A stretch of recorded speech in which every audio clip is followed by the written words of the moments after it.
Hey guys, welcome back to my channel exploring Nice. कैसे हो आप सब लोग? आई होप बहुत अच्छे होंगे एंड आप लोग की प्रिपरेशन भी बहुत अच्छी चल रही होगी, ऑन पॉइंट होगी। ऐसा मैं उम्मीद कर रही हूँ। और अगर नहीं है तो कर लो जल्दी से जल्दी, क्योंकि अभी थोड़ी बहुत टाइम है तो आप कर सकते हो। So first of all guys, very very congratulations to me and you too, क्योंकि हम लोग के चैनल में 300 सब्सक्राइबर पूरे हो गए हैं एंड आप लोग बहुत ज़्यादा सपोर्ट दिखा रहे हो, बहुत ज़्यादा प्यार कर रहे हो। सो उसके लिए थैंक यू सो मच। ऐसे ही सपोर्ट दिखाओ और ऐसे ही अपना लव शो करो और मैं ऐसे ही आप लोग के लिए व्लॉग्स लाती रहूँगी। सो अभी जो मेरे चैनल पे न्यू हैं, अभी फर्स्ट बार देख रहे हैं, तो प्लीज़ सब्सक्राइब कर दो। If you like my content so please do subscribe. So या गाइज़, तो अभी मैं बताती हूँ कि मैंने क्या क्या पढ़ा आज। तो जैसा आप लोग को पता है कि हमारे चैनल में 21 डेज़ चैलेंज चल रहा है एंड ये 21 डेज़ चैलेंज का डे नंबर 14 है। आई थिंक 14 ही है ना, आप लोग बताना। और सबसे पहले मैंने टू डू लिस्ट बनाया था, आप लोग ने देखा ही है, फर्स्ट क्लिप ही थी। तो उसमें था बायो में मुझे पढ़ना था, फ्रॉग का लेक्चर देखना था मुझे, और रेस्पायरेशन मुझे क्रेप साइकिल तक पढ़नी थी। देन उसके बाद फिज़िक्स में मुझे एटम पढ़ना था और केमिस्ट्री में भी मैं एटॉमिक स्ट्रक्चर का रिवीजन कर रही हूँ। तो मेरे को दोनों फ़ायदा हो जाएगा, क्योंकि फिज़िक्स केमिस्ट्री में एटम दोनों ही सेम ही है। मतलब फिज़िक्स केमिस्ट्री में थोड़ा ज़्यादा एलिब्रेट करके दिया हुआ है और फिज़िक्स में थोड़ी टॉपिक्स हट गए हैं, जैसे क्वांटम नंबर वगैरह फ़िज़िक्स में नहीं है, बाकी तो सब कुछ है। तो इसलिए मैंने दोनों को एक साथ ही पढ़ना सोचा, क्योंकि दोनों तो चैप्टर सेम ही हैं, तो एक ही बार में दोनों सब्जेक्ट के चैप्टर रिवाइज हो जाएंगे। और इस बार मेरे टेस्ट में भी आ रहा है atom, nuclei and photoelectric effect, 3 chapter आ रहे हैं मेरे फिज़िक्स में टेस्ट में।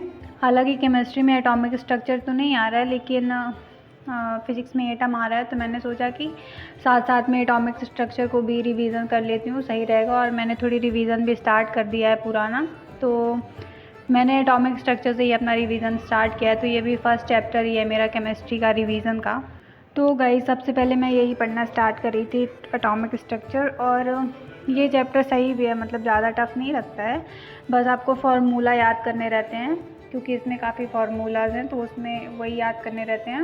और आप PYQs लगा लो और थोड़ी बहुत एडिशनल क्वेश्चन लगा लो तो काम हो जाता है। देन इसके बाद मैं बायो पढ़ रही थी, और आपको पता है कि बायो में मेरे टेस्ट में बॉटनी में रेस्पायरेशन इन प्लांट आ रहा है और जूलॉजी में एनिमल किंगडम एंड फ्रॉग आ रहा है। तो मैं पहले पढ़ रही थी रेस्पायरेशन इन प्लांट, उसके बाद मैंने फ्रॉग का एक लेक्चर देखा था। हालांकि फ्रॉग तो छोटा ही टॉपिक है, तो वन शॉट मैंने देखा है, तो एक ही बार में हो गया है। हालांकि वन शॉट भी थोड़ी लॉन्ग मैंने मनीष सर से पढ़ा है वन शॉट में ही, तो आप लोग भी वहाँ से देख सकते हो। क्योंकि फ्रॉग छोटा टॉपिक है, तो हम वन शॉट से आसानी से कवर कर सकते हैं। और बहुत सारे जो नए नए मेरे में ऐड होते जा रहे हैं सब्सक्राइबर, तो वो उनको भी मेरी पूरी इन्फॉर्मेशन नहीं है कि मैं किस कोचिंग से अपनी प्रिपरेशन कर रही हूँ। वो बहुत सारे लोग पूछते रहते हैं आप किस कोचिंग में हो। तो मैं पहले LN में थी, 1 साल मैंने LN से ड्रॉप लिया है। फिर इसके बाद मैं अभी मेडियो स्क्वाड में हूँ, वो भी इंदौर में ही है, गीता भवन में। हालांकि ये कोचिंग का भी इतना नाम नहीं है, बट जो इसके टीचर्स हैं, इसमें सिर्फ कोचिंग में सिर्फ 4 टीचर हैं। और जो ये टीचर्स हैं, तो जो केमिस्ट्री वाले टीचर हैं वो पहले LN में ही थे, एंड फिज़िक्स वाले टीचर पहले अपना इंडिविजुअल पढ़ाते थे, जैसे अलग से बस फिज़िक्स पढ़ाते थे। और जो मेरे जूलॉजी वाले सर हैं वो भी किसी कोचिंग में ही थे। तो अभी इन लोगों ने अपना इकट्ठा करके एक ही कोचिंग खोल लिया है। तो अभी कोचिंग का तो उतना नाम नहीं है, बट जो टीचर है वो बेस्ट है, मतलब बेस्ट फैकल्टी है। तो वही, अभी कोचिंग को तो ज़्यादा लोग नहीं जानते, बट टीचर को सब जानते हैं। किसी से भी आप पूछोगे तो टीचर का नाम तो बता ही देगा, क्योंकि बहुत अच्छे टीचर हैं। सो या गाइज, उसके बाद मैंने बायो पढ़ने के बाद मैं केमिस्ट्री पढ़ रही थी, और केमिस्ट्री में मैं वही IUPAC अपना रिवीजन कर रही थी, क्योंकि इस वाले टेस्ट में भी वही आ रहा है, इंट्रोडक्शन एंड नॉमेनक्लेचर आ रहा है, पूरा IUPAC आ रहा है। तो थोड़ी लेंदी टॉपिक भी है, और इस साल से वो और इम्पोर्टेंट हो गया है, क्योंकि बहुत सारे चैप्टर्स हट गए हैं केमिस्ट्री में, तो स्पेशली बहुत सारे चैप्टर हट गए हैं। तो अभी जिन चैप्टर से 1-2 क्वेश्चन आते थे, तो अब उनमें उनसे ज़्यादा आने के चांसेस हैं। तो अभी मैंने अभी किसी सर का वीडियो देखा था, विशाल सर हैं, जो विशाल तिवारी सर केमिस्ट्री के, मैंने अभी उनका एक वीडियो देखा है। तो वो बता रहे थे कि अभी नोमेनक्लेचर एंड IUPAC थोड़ा इम्पॉर्टेंट हो गया, क्योंकि आई थिंक पहले से 1-2 क्वेश्चन आते थे, अब लेकिन 2-3 आने की चांसेस हैं। तो इसको अच्छे से पढ़ना पड़ेगा और इसमें प्रैक्टिस की मेन बहुत ज़रूरत रहती है और थोड़ी बहुत याद करने पड़ते हैं हमें, फंक्शनल ग्रुप एंड प्रायोरिटीज़ वगैरह याद करने पड़ते हैं। और क्वेश्चन प्रैक्टिस करो तो आसानी से बनने लगता है। और मेरे जो टीचर हैं केमिस्ट्री के, वो तो बहुत मतलब बेस्ट टीचर है, मेरे को केमिस्ट्री बहुत अच्छी समझ आती है उनसे।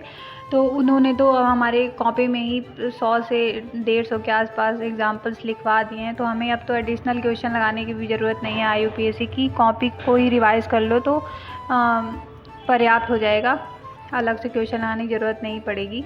और IUPAC में आपको प्रैक्टिस ही मस्ट है, जितना आप प्रैक्टिस करोगे उतना बनता जाएगा। तो गाइस बस मैंने इतना ही पढ़ा था, उसके बाद मैं घर आ गई थी। 8 बजे मैं आ गई हूँ घर अपने।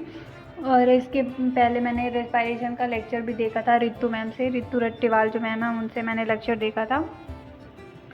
सो दैट्स इट गाइज़, यही था आज का व्लॉग। बताना आप लोग को कैसा लगा, और अगर अच्छा लगे तो प्लीज़ सब्सक्राइब कर देना, प्लीज़, क्योंकि एक भी सब्सक्राइबर बढ़ते हैं तो मेरे को अच्छा लगता है। और आप लोग सपोर्ट तो बहुत ही दिखा रहे हो। सो ये देखो अभी 7:30 हो रहा है और अभी मैं निकली थी कोचिंग से। सो या guys, thanks for watching, bye.